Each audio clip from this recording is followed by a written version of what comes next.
पेश खिदमत है शहरनामा आवाज़ के लिए चंद ख़बरें।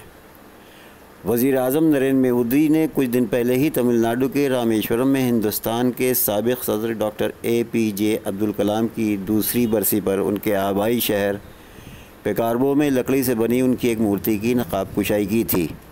इस मूर्ति के आगे गीता रखने पर तनाज़ा शुरू हो गया है। तनाज़े को ठंडा करने के लिए अब मूर्ति के सामने कुरान और बाइबिल को भी रख दिया गया है। गुज़श्ता 27 जुलाई को वज़ीर-ए-आज़म नरेंद्र मोदी ने अब्दुल कलाम की दूसरी बरसी पर रामेश्वरम में इसका इफ्तिताह किया था।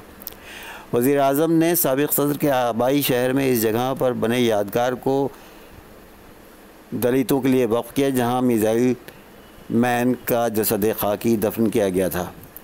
कलाम की मूर्ति के पास गीता की मौजूदगी फ़िरक़ेवारियत मुसल्लत करने की एक कोशिश है। स्टालिन ने यह सवाल किया कि वहाँ तिरुकुरल यानी तामिल की अजीम किताब के इक़्तिबास क्यों नहीं है।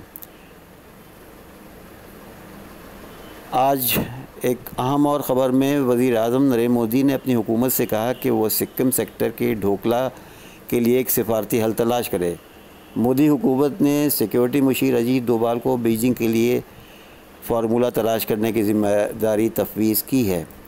IBT में इतवार के रोज़ शाया ख़बर के मुताबिक वज़ीर-ए-आज़म मोदी ने अपने साथी होम मिनिस्टर और आर्मी चीफ से भी दरख्वास्त की है कि वो चीन के मुतालिक अपने बयानात में नरमी पैदा करें।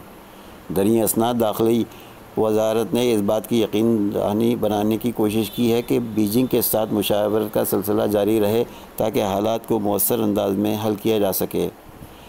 अरुण जेटली की तरफ से मिनिस्टर्स और आर्मी चीफ बिपिन रावत ने ढोकला के मुतालिक बीजिंग के मौक़िफ़ पर सख्त बयानबाजी की थी, जिसके जवाब में चीन ने भी इस तरह का रद्द अमल पेश किया था।